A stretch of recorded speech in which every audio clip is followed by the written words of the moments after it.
Hola, ¿qué tal, Jacob? Bienvenidos a un video más de El Jacob Inimaginable, ya que nuestro presidente Andrés Manuel López Obrador le responde de forma contundente a Donald Trump y de paso nos regala muy buenas noticias para México.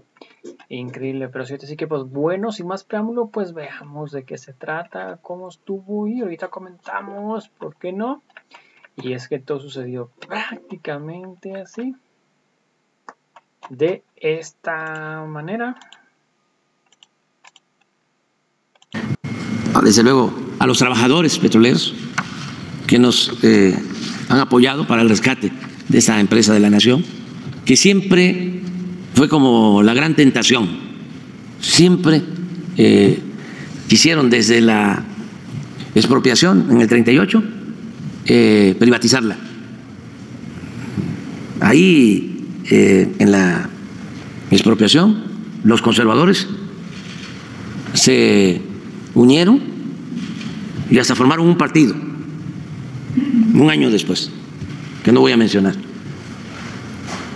pero ahí se los dejo de tarea, porque no les gustó que el general Cárdenas tomara la decisión de recuperar el petróleo que Porfirio Díaz había entregado a compañías petroleras extranjeras. Y últimamente querían consumar ese propósito de arrebatarle el petróleo, sobre todo la renta, los beneficios, las utilidades del petróleo al pueblo de México. Por eso fue la llamada reforma energética y por eso también, a propósito, de manera deliberada, querían que las plantas de refinación, la petroquímica, se convirtieran en chatarra, para que todo lo hiciéramos con empresas particulares y que compráramos en el extranjero para ser cada vez más dependientes de las potencias, compráramos los combustibles. Y con los trabajadores de Pemex, con los técnicos, con los directivos, logramos remontar ese perverso propósito antinacionalista, antipopular. Y por eso nos sentimos muy orgullosos. Miren esto. Y se hizo ese rescate apoyando al pueblo. La gasolina en el tiempo de Felipe Calderón aumentó 22%. En el tiempo de Peña, 42%. Con nosotros ha habido una reducción del 5%. Hechos, no palabras. Sí, y el propósito, lo que plantea es que no iba a aumentar el precio de la gasolina en términos reales, no iba a aumentar. Y regresa a la lámina, no solo no aumentó, sino se redujo en 5%. Adelante, la que sigue, hasta la premio, lo mismo.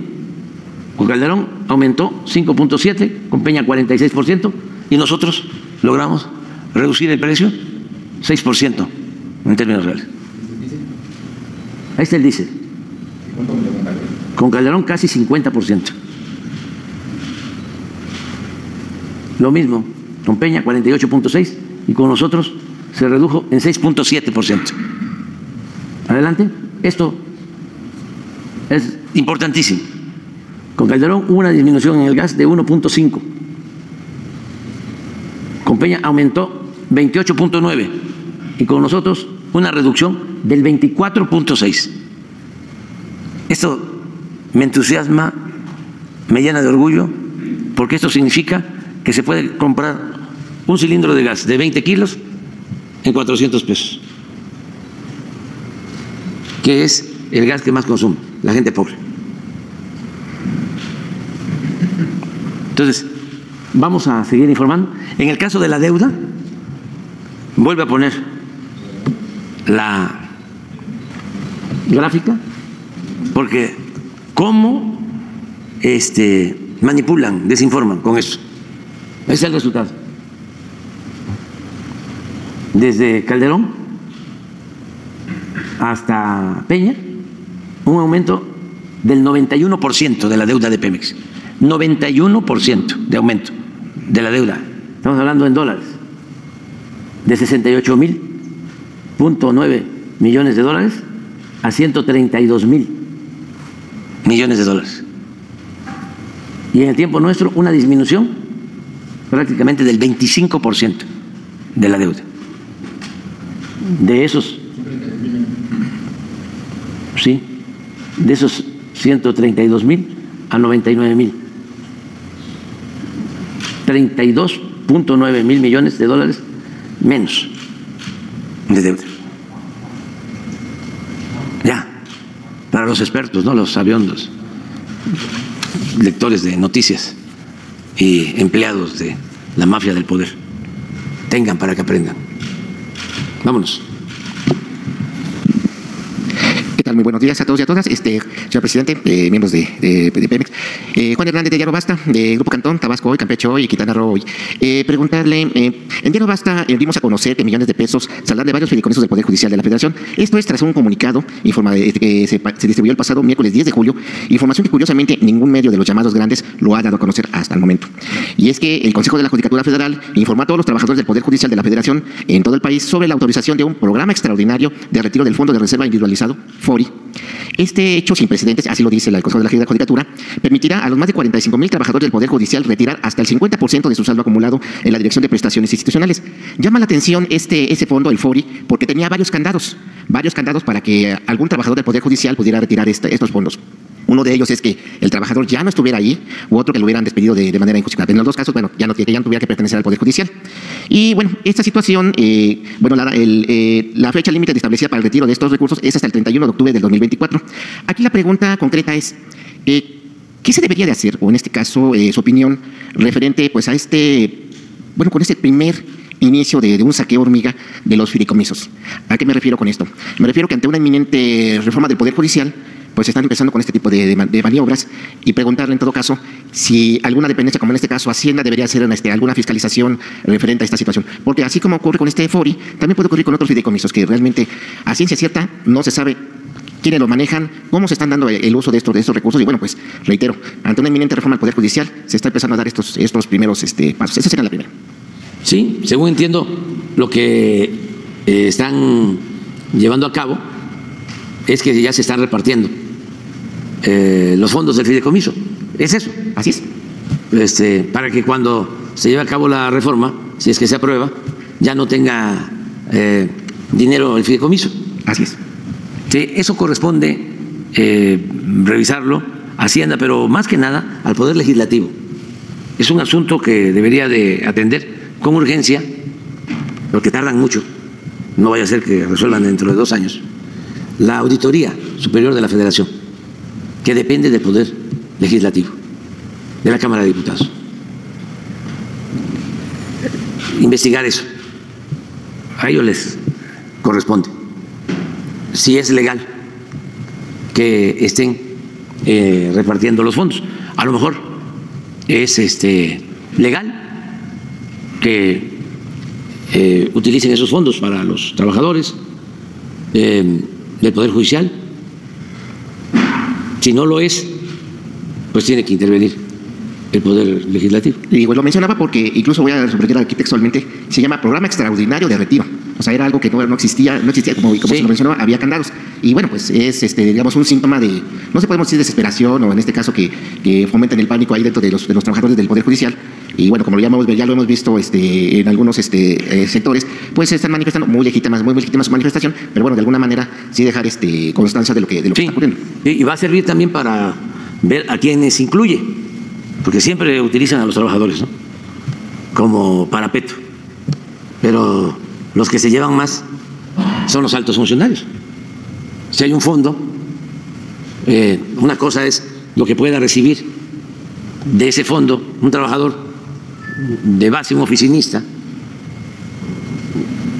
los proyectistas, que son los que trabajan, y cuánto puede estar recibiendo un juez, un magistrado, un ministro, porque hay niveles, ¿no?, nivelitos, dirían, en algunos lugares, porque los de arriba se llevan millones, no exagero, millones cuando se retiran. aparte de la pensión vitalicia, se llevan fondos de retiro de millones de pesos. No así los trabajadores de base. Entonces hay que verlo. Yo no tenía conocimiento de lo que tú estás exponiendo. Por eso es muy buena la mañanera, porque yo aquí también, con ustedes, me informo. Nos informamos todos y socializamos la información. Entonces, en este caso, entendiendo lo que usted me acaba de mencionar, tendría que caer en la Auditoría Superior de la Federación el hacer esta vigilancia de cómo se está haciendo el manejo de estos recursos de todos los fideicomisos y de los recursos en el Poder Judicial. Sí, es que es facultad exclusiva de la Cámara de Diputados la aprobación del presupuesto y la fiscalización del buen uso del dinero del presupuesto, que es dinero del pueblo. Por eso es lo de la Auditoría Superior de la Federación. Nada más que suele pasar, ahora están un poco más ágiles, pero todavía la mala costumbre de que se presentaba un asunto, una auditoría se podía llevar un año, luego la revisión otro año y la resolución otro año, y ya cuando resolvían algo, ya ni existía el servidor público, ya estaba en otra función. Pero sí debe de haber mecanismos ágiles para atender esto, o que se pronuncien si es válido, si es legal o no. Puede ser que sea legal. Inmoral, sin duda, porque los fondos de ahorro especial de los jueces, magistrados, ministros del Poder Judicial son elevadísimos. Es como el fondo que había aquí en el Ejecutivo. Ya se los he explicado. Un funcionario obtenía 200,000 pesos mensuales y podía dejar 20,000 pesos de ahorro de esos 200,000, el 10%. Y con dinero del presupuesto se le aportaba a ese fondo el equivalente, es decir, 20,000 más. De modo que ya ahorraba al año 40,000. La mitad aportado por el presupuesto público. Cuando terminaba su cargo, se llevaba ese dinero, millones de pesos. Mantener en el presupuesto ese fondo significaba una partida anual de 6,000 millones de pesos para darle suficiencia presupuestal al fondo. 6,000 millones de pesos. Eso lo cancelamos nosotros, el Ejecutivo, pero no el Judicial. Las otras prestaciones. Estamos hablando aquí en plata. Por eso decimos no somos iguales.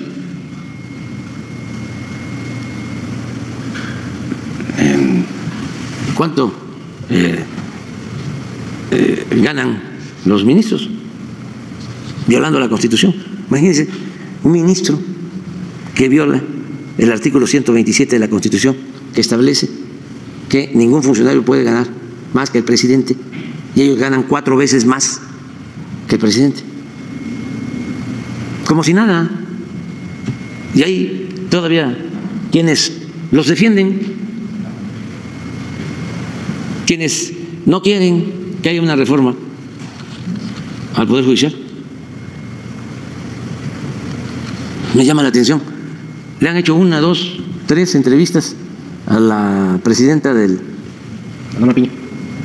la Suprema Corte, la señora Piña, y nadie le pregunta sobre por qué se reunió con el presidente del PRI, una cena en el proceso electoral, o al otro ministro que es su asesor, Carrancá, porque fue en su casa, una residencia en Las Lomas. ¿Por qué no les preguntan? ¿O por qué ellos no informan? ¿Qué no tienen la obligación de informar? sobre asuntos de interés público? ¿Por qué se quedan callados? Espero que Joaquín López Dóriga, que Ciro, Loret, la señora Azucena, o no es nota que le pregunten, oiga, ¿es cierto que se reunió? Dice los jueces, presidente, que no están haciendo política, pero en realidad están haciendo, ¿no? Con estas reuniones, con Alejandro Moreno. Sí, ¿no? Sí, pero yo no he escuchado, o a lo mejor no estoy enterado, que haya una explicación sobre esto. Y nadie dice nada. Hay un silencio cómplice. ¿Se podría decir que se les cayó el golpe técnico de Estado?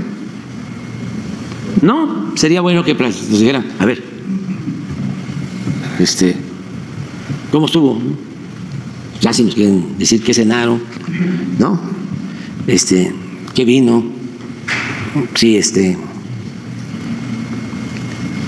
fue nacional o vino español, francés. ¿Y de qué hablaron? Porque la vida pública tiene que ser cada vez más pública. Entonces todo eso, ¿no?, es interesante que se sepa. Bueno, ese sería mi primer planteamiento. Y el segundo, preguntarle, usted hablaba de pendientes que, bueno, que por una u otra razón, en este caso me referiré que fue la pandemia de COVID-19, no se pudo concluir la descentralización de las dependencias. No sé si este tema usted ya lo ha tratado con la presidenta electa, y bueno, si también podría ser una evaluación usted de cómo ha visto ahorita a aquellas que sí pudieron irse a sus estados y del trabajo que han venido realizando. Eso sería mi último planteamiento. Muchas gracias. Sí, yo creo que hay que seguir insistiendo en la descentralización, porque ayuda mucho, sobre todo para que los servidores públicos estén más cerca de la gente y recojan los sentimientos del pueblo, que no haya divorcio entre pueblo y gobierno, que sea uno mismo el pueblo y el gobierno, para que sea una auténtica democracia. Y la frase de que territorio no es escritorio hay que llevarla a la práctica. No es levantarse y leer la síntesis informativa como era antes. A ver, ¿qué dicen los periódicos? Las columnas. ¿Y qué dicen de mí? ¿Cuál es el chisme más difundido?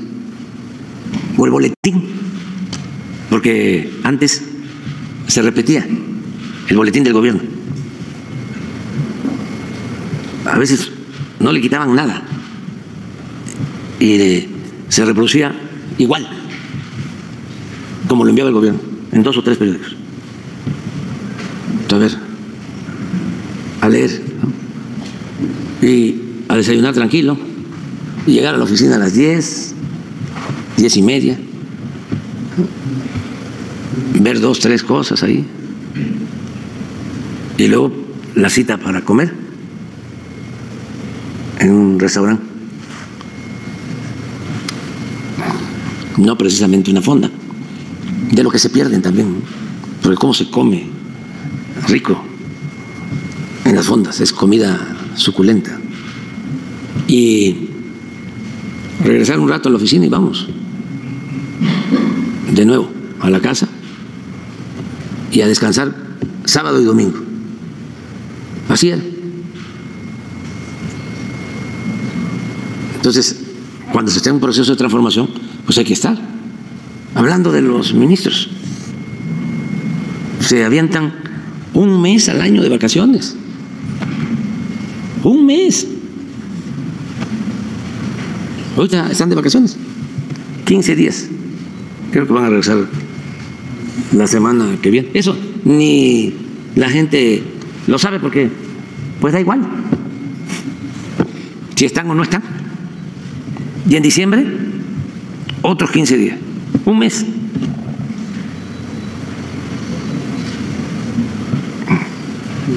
Imagínense, con tantas tareas tanto rezago.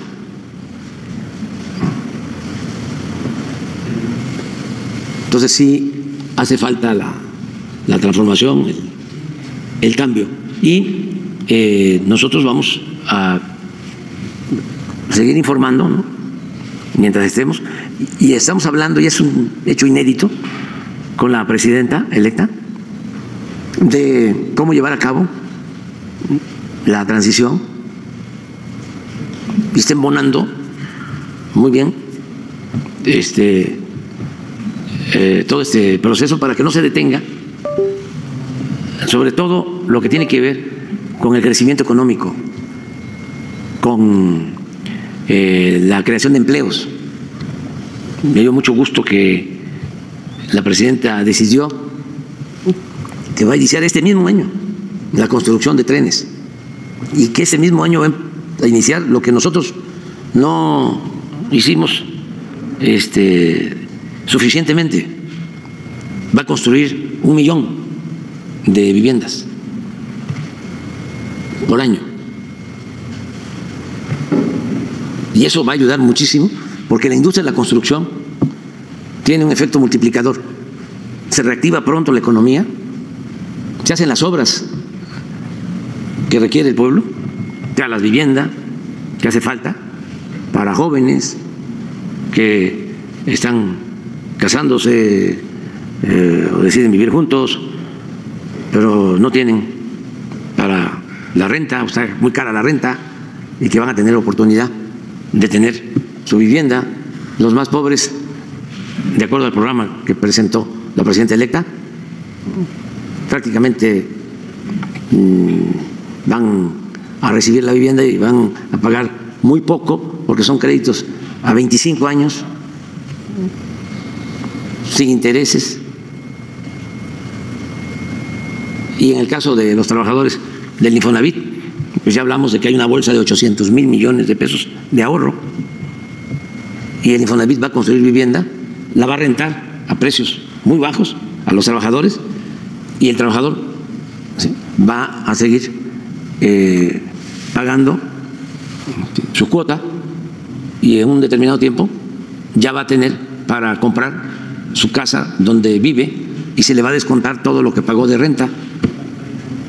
Es un programa buenísimo y esto también se debe tomar en cuenta, ¿no?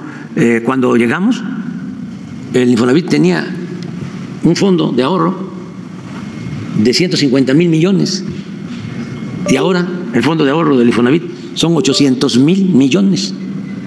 ¿Por qué? Porque aumentó el salario y aumentó la cuota, o fue el mismo porcentaje pero con más rendimiento. De ahí la importancia de que sean buenos los salarios, de que sean salarios justos como lo establece la Constitución. Esto beneficia, muy contrario, ¿qué decían estos corruptos neoliberales? Que si aumentaban el salario iba a haber inflación. Y miren lo que hicieron con el mínimo, Polo. Es que ya nos vamos a ir. Y para que no se olvide, porque de esto no hablan en los medios convencionales. Miren cómo era el salario desde Salinas. Abajo de la inflación, un empobrecimiento deliberado y perverso. ¿Y dónde estaban los articulistas, periodistas famosos? ¿Qué hablaban? ¿Qué decían de esto? ¿Qué escribían sobre esto? Nada. Todos comprados o alquilados. Y eso es lo que hemos hecho.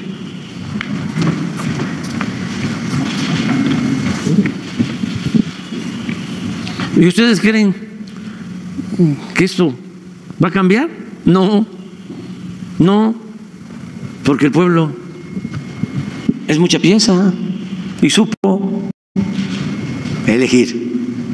Cambiaría si regresaban los mismos venían con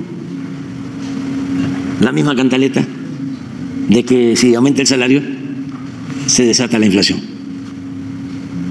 Ya se demostró, aumenta el salario 100%, un poco más, en la frontera 200%. ¿Y cuánto ha aumentado la inflación en el sexenio? Cuando mucho 20. En 20, sí, 25.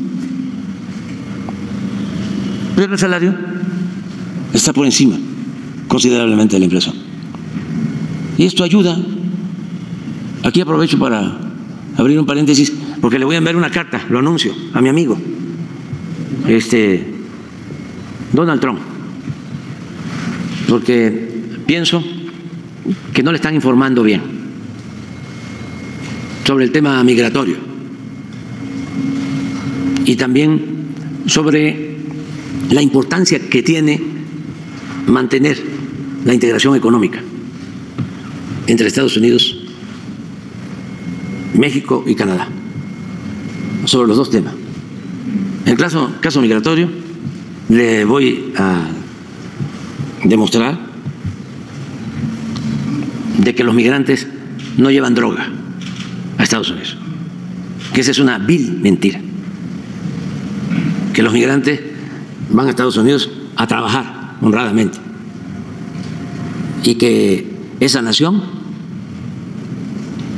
se constituyó y se convirtió en una potencia gracias a los migrantes de todo el mundo que llegaron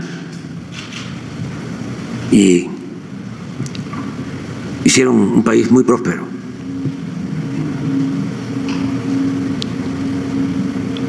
Eso se debe de aclarar. Y también informarle que nos ayuda la integración económica y que no se resuelve nada con cerrar la frontera. ¿Qué es más? No se puede. Ni se debe, ni se puede. Lo que le están diciendo de que se pueden construir los automóviles en Estados Unidos significaría que en promedio cada automóvil que se venda en Estados Unidos le costaría al ciudadano estadounidense entre 15 y 20 mil dólares más.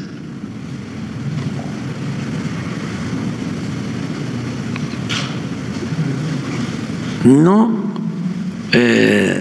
se aguantaría la frontera cerrada un mes. No lo aguantarían ni los productores, ni los fabricantes, ni los inversionistas de Estados Unidos, ni los trabajadores de Estados Unidos. También nos afectaría a nosotros, pero les afectaría más a ellos.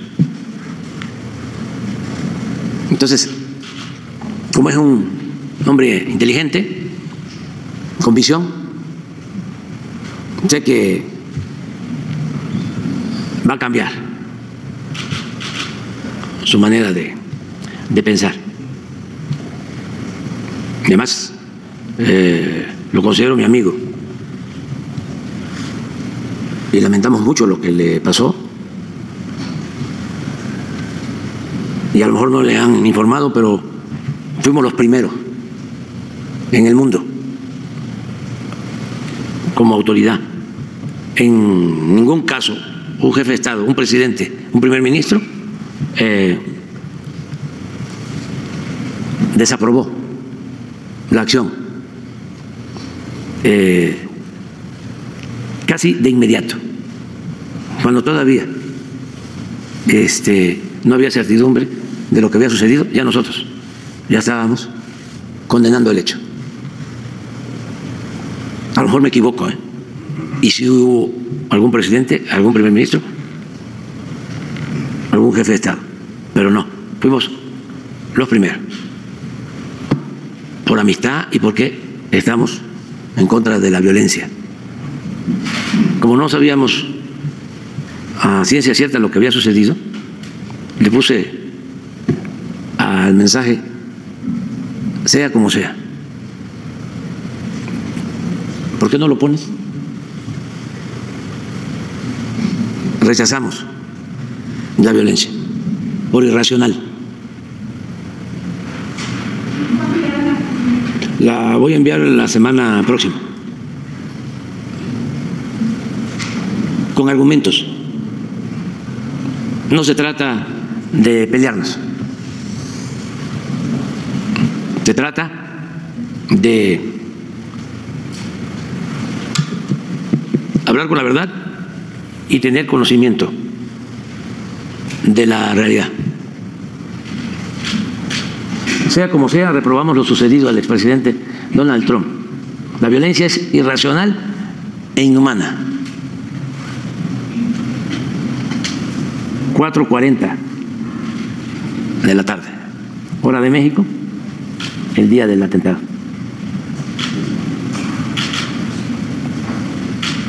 Cierro paréntesis, seguimos adelante.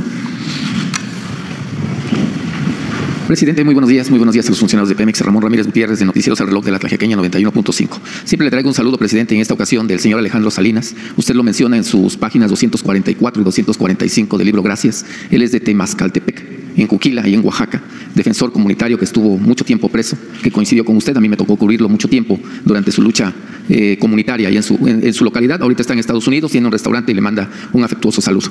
Señor presidente, también su opinión. Sé que usted ya está a punto de retirarse de esta histórica administración que usted ha encabezado de la Cuarta Transformación. Sin en cambio, por lo que representa la conferencia matutina, considero que es importante. Se avanzó mucho en la popularidad de hacer popular los servicios bancarios a nivel nacional con el Banco Bienestar. Sin en cambio, hay algunas localidades, hay algunos municipios en todo el país, no creo que solamente sea Oaxaca, que necesitan todavía el Banco Bienestar. Yo solamente le voy a mencionar dos. Tamazulapan del Progreso, con 12,000 habitantes, una villa que pues su banco más cercano está hora y media para personas de la tercera edad. El caso de Yutecoso, Cuauhtémoc y Monteverde, también en la Mixteca, donde se quedaron los cimientos que construyeron la propia comunidad y que no se pudo concluir el Banco Bienestar. Ojalá que en el 2025, de acuerdo a su opinión, pues haya un nuevo presupuesto para bancos Bienestar. Pero bueno, mi primera pregunta, señor presidente, en todo el país, pero particularmente en Oaxaca, existe una figura jurídica que es muy cercana a la población, que son los comisariados de bienes comunales y los comisariados ejidales. Es un servicio social. Usted ha hablado mucho del servicio que prestan los presidentes por usos y costumbres. Lamentablemente, en algunos de ellos, no en todos los casos, hay empresas privadas que los están financiando para que lleguen al poder público. Se está dando ya en los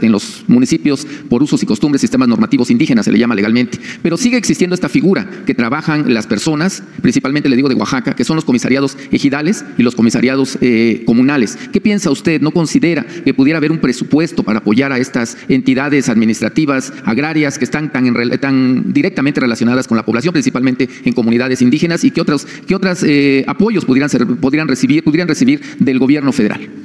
Pues es un tema que debe de tratarse con cuidado, porque a veces cuando ya empiezan las autoridades en los pueblos a tener presupuesto y empiezan a cobrar sueldos, y ya no es servicio, ya se afecta al sistema tradicional de organización comunitaria. Eso hay que verlo con cuidado, porque estamos hablando de toda una tradición del tequio, de los servicios a la comunidad, ¿sí? Que viene de siglos. Entonces, alterar eso, Oaxaca es el único estado de la República que conserva esa organización social comunitaria, el único. Eso existía, ¿sí? Y se fue perdiendo, al grado que hay gobiernos municipales en donde son ambicionados los cargos, porque no solo son sueldos buenos, llega al grado de que el presupuesto, lo primero es la Suburban para el presidente, la camioneta de Suburban, y otra para la esposa, otra la suburbana, más los sueldos. Y lo peor la robadera. Eso no existe en la mayoría de los gobiernos de usos y costumbres de Oaxaca. La gente da servicio, pero no solo el presidente municipal, todos dan servicio, desde jóvenes, empiezan como topiles y van ascendiendo. Y pueden estar en Nueva York, en Los Ángeles, acá en la Ciudad de México, en el Estado de México, y si les toca, tienen que ir a dar el servicio. 1 año, 2 años. Y así van obteniendo un reconocimiento de su comunidad. ¿Y por qué lo hacen? Porque quieren ser parte de la vida comunitaria. Si ellos se alejan de su comunidad, ya no sienten lo mismo. Y la recompensa es que están sirviendo. Y también se les reconoce, porque pueden llegar a ser miembros del Consejo de Ancianos, tratamandones, y tienen todo el respeto de su pueblo. El respeto no se obtiene por los bienes materiales que se acumulan, sino por los servicios prestados al prójimo, a los miembros de la comunidad. Eso es bellísimo. Eso se conoce muy poco y es de las cosas más importantes de nuestro país. Eso no se da, o a lo mejor en algunos países del mundo. Ese es el México profundo. Entonces, alterar eso, de repente que empiecen a repartirse los presupuestos y ahí vienen los sueldos para los presidentes, el secretario, los asesores, ¿sí? Y se va todo el presupuesto. ¿Y dónde queda el servicio? Lo mismo en el caso de las autoridades agrarias, ya sea de bienes comunales o las autoridades ejidales. Por lo general, lo que sucede es que voluntariamente la gente aporta, el comunero, el ejidatario. Cada vez que hay asamblea, antes eran los domingos, el primer domingo del mes o el segundo domingo, ya se sabía, mes con mes, que se tenía reunión. Todavía se sigue llevando a cabo esa práctica. Todo eso lo quisieron destruir y lamentablemente avanzaron los neoliberales porque querían acabar con el ejido, con los bienes comunales, con la privatización, con la reforma del artículo 27 de la Constitución, pero todavía en muchos pueblos. Ahí está, desde temprano, llega la gente el domingo y ahí está el comisariado o el presidente de bienes comunales informando, ahí toman los acuerdos en la asamblea. Ojalá y eso se mantenga. Entonces hay que verlo, ¿sí? Ahora, para los viajes que se tienen que hacer por los trámites, que hay que ir a Oaxaca, que hay que pues pagar pasaje o conseguir a alguien que los lleve, pero hay que pagarle. ¿De dónde salen esos fondos? Siempre hay. Porque una de las cosas que tiene también la gente humilde, los campesinos, los productores, es que todos cooperan. Todos.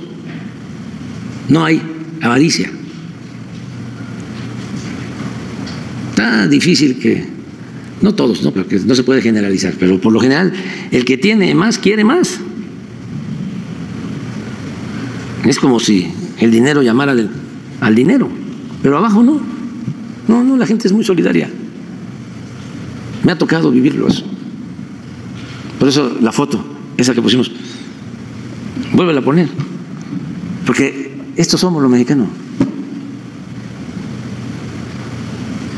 Y ojalá y nunca, ¿no?, dejemos de ser así, porque esto es lo que nos da la fortaleza. ¿Sí? Que no nos volvamos ladinos, que no le demos la espalda al que sufre. Yo les comentaba que cuando fui director del INI, puse una frase de un filósofo famosísimo, extraordinario. Nada más se equivocó porque en aquellos tiempos el trato a los animales era otro, ¿no? Ahora ya se sabe que los animales tienen sentimientos y que no hay que maltratarlos. Pero su frase, palabras más, palabras menos, es quien tenga como aspiración ser un animal, ahí es donde podría ponerse quien tenga como aspiración que se le endurezca el corazón, puede, dice la frase, naturalmente dar la espalda a los dolores de la humanidad y trabajar en su propio provecho.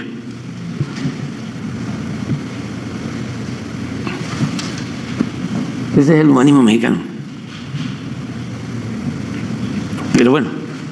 Señor presidente, mi segunda pregunta relacionada con los ferrocarrileros, los integrantes del Frente Ferrocarrilero de Reconstrucción Sindical. Están preocupados porque usted ya concluye también su administración y ellos hablan de que la justicia social no ha llegado a ellos. Le voy a leer textualmente una parte porque es muy grande su planteamiento y dice: de la manera más atenta le estamos solicitando tenga bien atendernos para tratar el tema de la justicia social de la familia ferrocarrilera que fue afectada por la privatización de nuestro sector. Hemos solicitado a través de este espacio una reunión con usted, pero nos envía con los funcionarios de la Secretaría de Gobernación. Llevamos más de 2 años intentando hablar con usted y hemos hecho varias acciones para conseguirlo. Hablan de las protestas que han hecho en el norte, en el centro y en el sur. Le digo, los ferrocarrileros, este frente, pues le pide ahí unos minutos antes de que pueda usted concluir su administración. Lo van a atender. Y sí, andamos buscando la forma de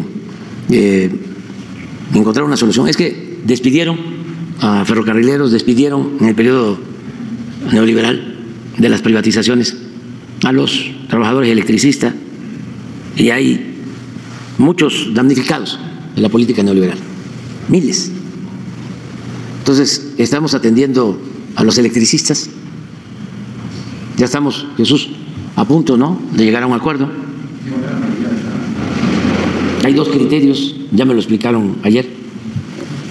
Aprovecho para decir que tiene que ser el criterio que establece la ley, porque lo otro nos metería en un problema, porque si no tienen la edad y se les ayuda, tendríamos problemas. Pero sí garantizarles que a los que tienen la edad, sí podemos. ¿Es el tiempo trabajado? Sí, o el tiempo trabajado. Sí podemos ayudarlos. Y yo puedo hablar con la presidenta electa.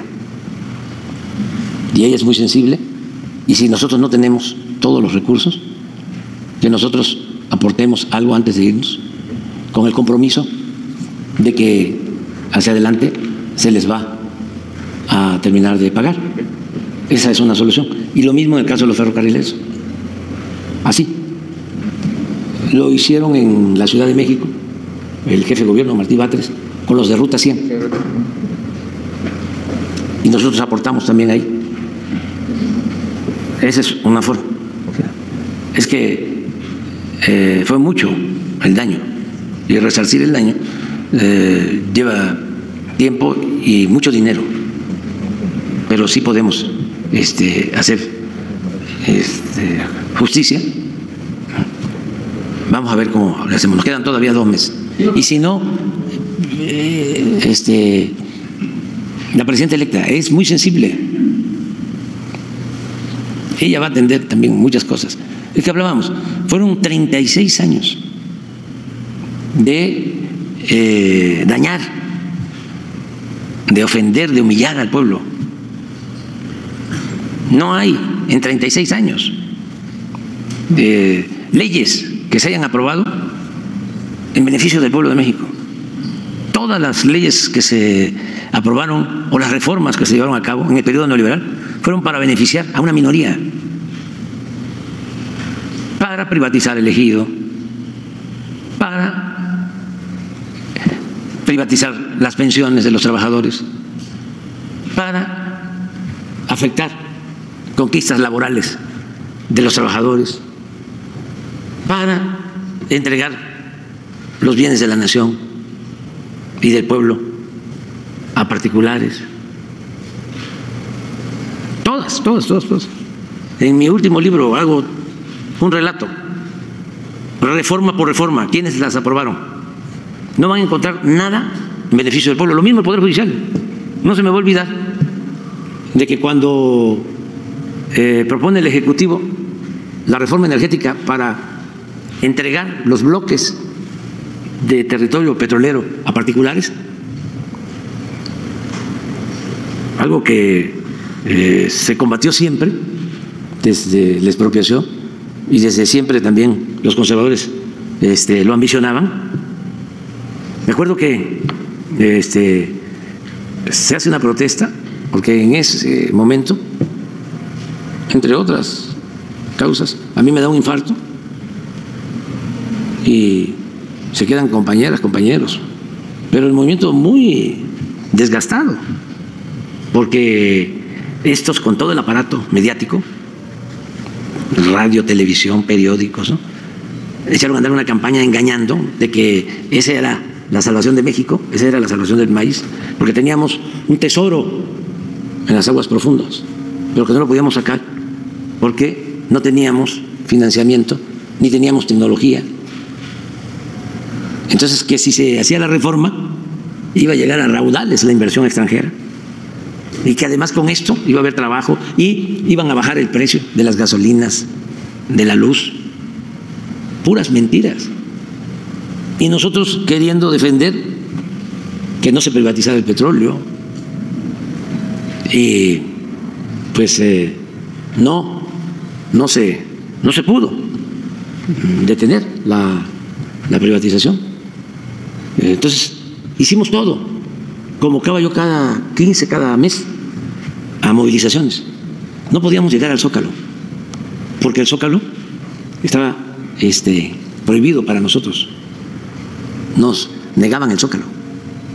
Entonces hacíamos en las calles, en el hemiciclo Juárez, los actos grandes, pero no como se necesitaba.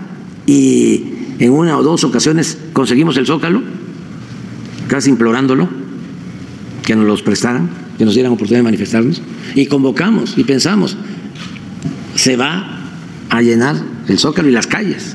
Pues no, se llenó el Zócalo, pero no las calles, porque la gente no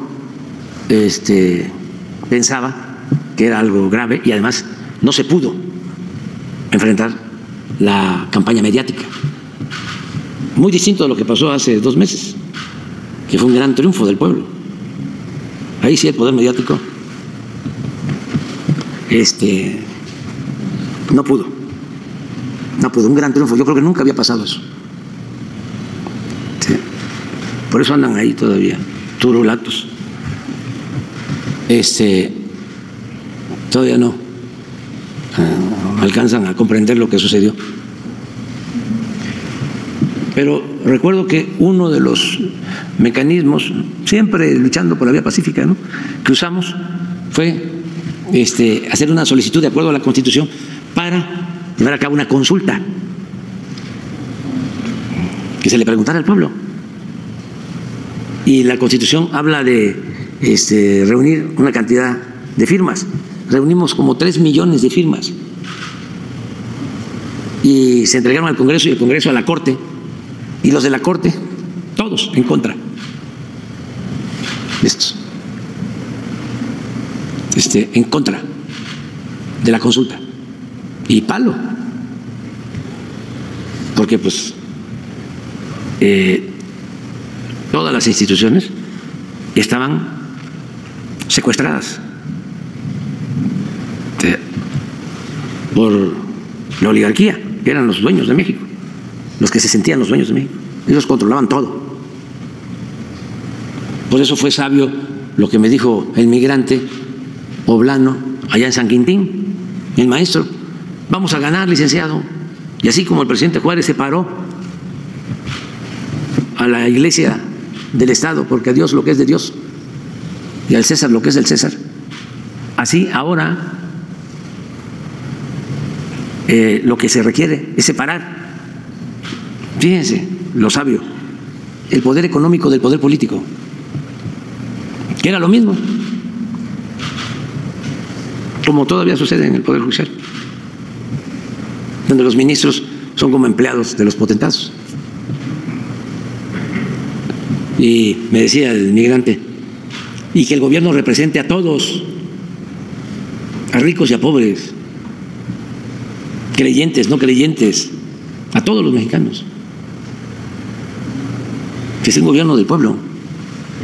Ese es el ideal, no un gobierno para una minoría, para una facción. Y regresando a las reformas que se hicieron en el periodo neoliberal, nada fue en beneficio del pueblo, todo lo hicieron en beneficio de las minorías, con la complicidad de legisladores. Imagínense, es hasta increíble que durante 3 años en el gobierno de Calderón, siendo Carstens secretario de Hacienda, 3 años consecutivos, Carstens secretario de Hacienda, el presupuesto público se aprobó por unanimidad. Imagínense ustedes 500 diputados, todos levantando la mano, como ya ahora es moderno, es por botón, oprimiendo el botón del apruebo. Todos, quizás los que no asistieron por la enfermedad. 3 años consecutivos. ¿Qué democracia era esa? ¿Y por qué? ¿Que Carstens es un estadista? No, por el reparto de los moches. Tenían maiciados a todos. Y eso es lo que añoran, eso es lo que quisieran, que regresaran. Pero eso, pues ya se le olvidó a Aguilar Camín y a Krause. Y en su momento nunca dijeron nada. Ahora es que nos quieren comparar. No, no, no, no. No somos iguales. Por último, señor presidente, bueno, le digo un sentimiento personal, siento como si estuviera yo entrevistando tal vez a Juárez, tal vez a Cárdenas en su momento. Creo que estamos viviendo un momento histórico muy importante. Se va usted del 30 de septiembre. Quisiera preguntarle si es posible que podamos traer un sketch de la Guelaguetza, que podamos traer 10 minutos de los bailes más importantes que tenemos en Oaxaca como agradecimiento a todo lo que hizo usted por nuestro estado. Y pues ya mi última pregunta, presidente, también preguntarle, usted encabeza la Cuarta Transformación.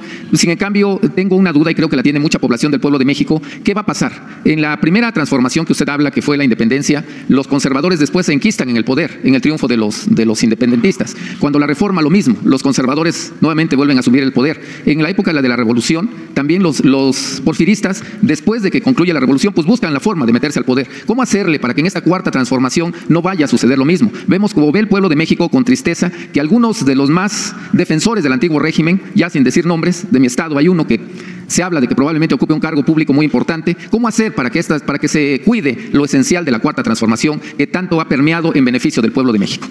Pues el pueblo,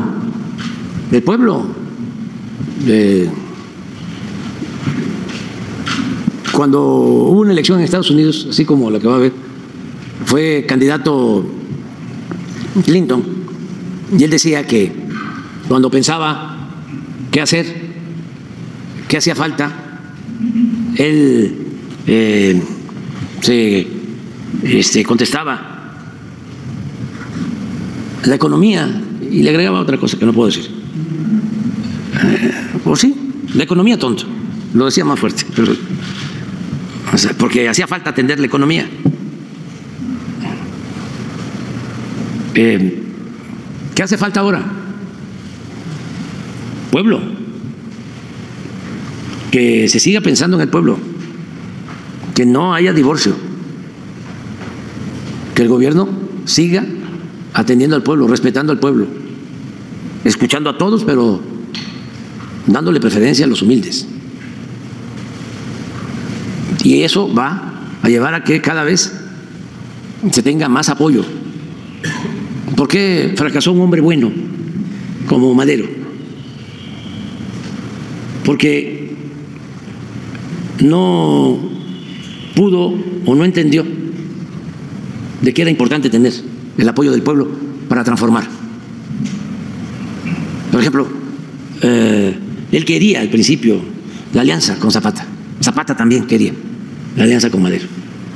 Pero los intrigantes hicieron su labor de zapa y los separaron y se quedó sin esa posibilidad de contar con el apoyo de campesinos.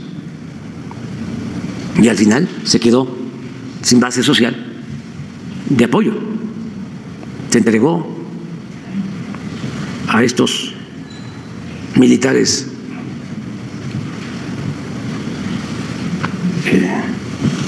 autoritarios, represores. ¿Quiénes lo traicionan? Todos. Mondragón, Huerta, todos. Se habían, el mismo Bernardo Reyes, Félix Díaz, todos habían hecho carrera militar reprimiendo indígenas. Huerta estuvo de militar en Guerrero reprimiendo campesinos. Estuvo de militar en Quintana Roo reprimiendo mayas. Estuvo de militar en Sonora reprimiendo yaquis. En Quintana Roo, después de que quemó Acumal, se llama el pueblo, todavía está, nada más que ahora es parte de la zona turística. Ese pueblo lo quemó Huerta. Lo nombraron general. Y todavía Madero, que era un hombre bueno, lo nombra general de división. Entonces, ¿quiénes celebran el asesinato de Gustavo Madero? Primero la detención y luego el asesinato de Francisco I. Madero. Los fifís. Esto está en la historia. Ahí recomiendo a los jóvenes, para la historia de la Revolución Mexicana, los tomos de Alfonso Taracena, porque cuenta día tras día todo lo acontecido. En vez de irse a interpretaciones, yo recomiendo esos tomos, porque Taracena, además de que vivió mucho tiempo y fue testigo, porque cuando la revolución era niño, pero poco después empezó a ejercer el oficio del periodismo y vivía en los archivos.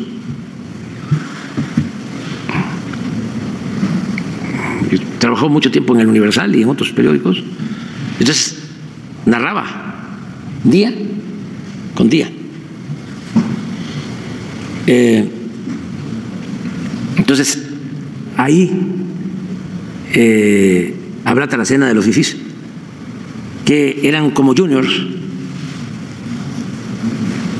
de las familias acomodadas, que salían en los carros que había entonces a celebrar el asesinato de Gustavo, que fue un crimen atroz. Y esos fifís, jóvenes conservadores, quemaron la casa de los Maderos aquí en la ciudad. Entonces, ¿cómo se transforma un país? ¿Con los fifís? ¿Con los dueños de los medios de comunicación? ¿Con los potentados? No, esos son amigos de mentira y enemigos de verdad. No todos. ¿Con quién se transforma? Con el pueblo. El pueblo es agradecido. El pueblo sabe corresponder. El pueblo no traiciona. Entonces, hacia adelante, ¿cuál es la recomendación? No dejar de atender al pueblo. Aquí está. Creo que hay una colección que se vende en Purrúa. Vamos a aprovechar para hacerle.